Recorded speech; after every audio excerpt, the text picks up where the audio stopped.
Hello friends, आज market में outside factors अच्छे थे, गैप अप ओपनिंग के भी हल्के फुल्के अंदेशा थे, पर इंटरनल्स ऐसे ख़राब थे। एफपीआई के कुछ रूल्स रेगुलेशन में चेंजेस, सेबी के कुछ ऑप्शंस ट्रेडिंग को लेके रूल्स में चेंजेस, जिसके चलते पहले ही घंटे में डर का माहौल बना और फिर वहाँ से पूरे दिन बिकवाली देखने को मिली।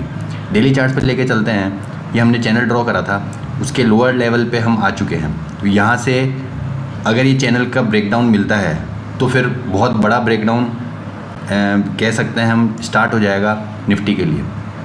फ़िलहाल के लिए जो लेवल्स निकल के आते हैं वो 25,000 का जो हमने कल आपको बताया था लक्ष्मण रेखा, वो टूटी, पहले ही घंटे में टूटी और उसके बाद वहाँ पे कोई सी भी रिकवरी देखने को नहीं मिली। जो पहले बाय ऑन डिप्स का मार्केट था, लोअर लेवल्स पे हमेशा बाइंग आ जाती थी, वो अब सेल ऑन राइज का मार्केट कन्वर्ट हो चुका है। कोई भी बाउंस आता है तो वहाँ पे अब सेलिंग प्रेशर देखने को मिलेगा, लोग अपनी फंसी हुई पोजीशन निकालने की कोशिश करेंगे। लेवल्स क्या रहेंगे उस पर चर्चा कर लेते हैं। तो लोअर लेवल्स पे जहाँ बंद हुआ यही सपोर्ट का लेवल है। तो इसके नीचे गिरने पर निफ्टी में और एक बड़ी गिरावट देखने को मिलेगी, जो तकरीबन 24,600 24,500 तक निफ्टी को ट्रैक करके ले जाएगी। ऊपर रेजिस्टेंस कहाँ है? रेजिस्टेंस के लेवल्स रहेंगे आपके 24,950 से लेके 25,075।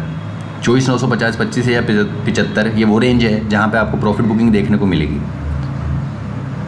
अगर बाउंस मिलता है, अगर गैप अप ओपनिंग मिलती है और उसके ऊपर सस्टेन होती है तो ही हमें तेज़ी वापस से सोचनी है, समझनी है। नहीं तो जब तक 25,100 के ऊपर डिसाइसिवली ट्रेड नहीं करता है, हमें तेज़ी में नहीं आना है। कोई भी बाउंस आता है एक सेलिंग अपॉर्चुनिटी रहेगी निफ्टी के लिए। लोअर लेवल्स कहाँ तक जा सकता है? तो 24,700 24,650 यहाँ तक का एक बार टेस्ट कर सकता है, जहाँ से हमने ये गैप अप ओपनिंग देख के और ये रैली देखी थी। तो ये गैप्स जो बने हुए थे ये फिल होने के लिए आए हैं और ये फिल हो चुके हैं।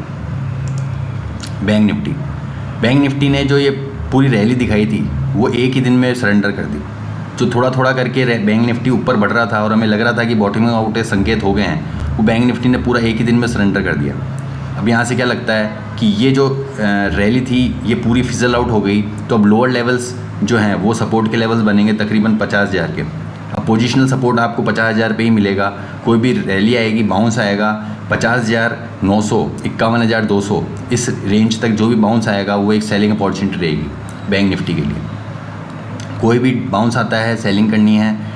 कोई डिप मिलता है तकरीबन 50,200 50,000 के लेवल्स पे, वो एक सपोर्ट, वहाँ पे आप पूरा कह सकते हैं कि ये करेक्शन जो रैली देखी थी वो करेक्शन पूरा हो गया और वहाँ से हम वापस एक बाय का इनिशिएशन ले सकते हैं।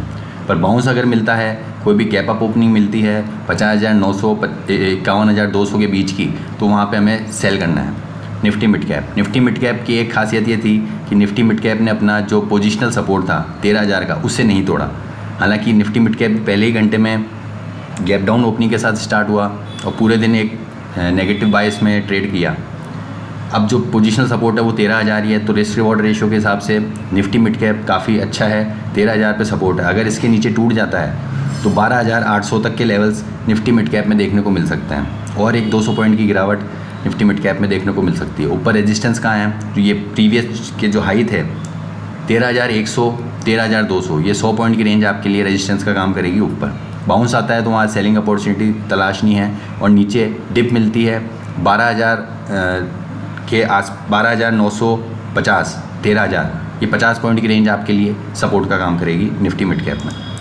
फिर निफ्टी भी बैंक निफ्टी की तरह ही सरेंडर हुआ, पर फिर निफ्टी की एक खास बात ये थी कि बैंक निफ्टी की जो रैली थी वो पूरी सरेंडर हुई, पर फिर निफ्टी ने पार्शियल गेन से अपने सरेंडर करे।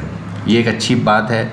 सिर्फ एक निफ्टी बैंक ही ऐसा इंडेक्स है चारों इंडेक्स में जो ज़बरदस्त टूटा था। बाकी सारे इंडेक्स में इतनी गिरावट देखने को नहीं मिली जितनी बैंक निफ्टी में देखने को मिली।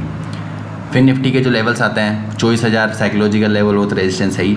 फिलहाल के लिए 23,700 23,800 जहाँ से हमने आज गिरावट देखी थी यही रेजिस्टेंस का काम करेगा। नीचे सपोर्ट के तौर पर 23,200 23,300 ये आपके लिए सपोर्ट के लेवल्स रहेंगे। यहाँ पे ये जो गैप था ये भी फिलअप हो सकता है, तो ये 23,200 23,300 के लेवल्स आपके लिए सपोर्ट का काम करेंगे। क्रूड ऑयल में आज लोअर लेवल से थोड़ी सी रिकवरी देखने को मिल रही है। जो ये गिरावट थी अभी लग रहा है कि ये थोड़ा सा एक डेड कैट बाउंस देखने को मिल सकता है। ट्रेंड लाइन हम ड्रॉ करते हैं।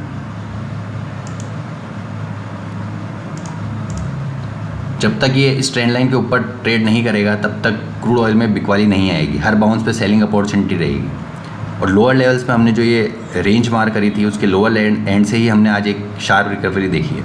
तो जिनको अभी ट्रेड लेना है वो 5850 के स्टॉप लॉस के साथ क्रूड ऑयल में बाय कर सकते हैं।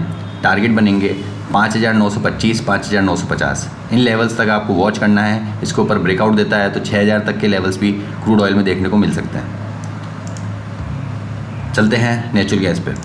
नेचुरल गैस में हमारी वो जो ट्रेंड लाइन थी उसके ऊपर अब ट्रेड करता हुआ नज़र आ रहा है और अब इस ट्रेंड लाइन को ही आपको सपोर्ट लेना है। तो जिनको नेचुरल गैस में ट्रेड लेना है, विद अ डिस्क्लेमर कि कोई भी ट्रेड लेने से पहले अपने ब्रोकर से, एनालिस्ट से स्ट्रिक्ट स्टॉप लॉस लेके ही ट्रेड करें। नेचुरल गैस में 188, 187 इस स्टॉप लॉस को ध्यान में रखते हुए नेचुरल गैस में आप बाय कर सकते हैं। टारगेट बनेंगे आपके 192, 195 के। कोई भी डिप आती है नेचुरल गैस में तो एक बाइंग अपॉर्चुनिटी तलाशनी है। स्टॉप लॉस पोजिशनली आपका रहेगा 185 का। ये कुछ हुआ था मेरे इंडेक्स पे, स्टॉक्स पे, कमोडिटीज़ पे। बने रहिए हमारे चैनल पे और शेयर सब्सक्राइब करना ना भूलें। मिलते हैं आपसे अगले वीक, तब तक के लिए good bye, take care, weekend enjoy करें और सभी को गणेश चतुर्थी की हार्दिक शुभकामनाएं।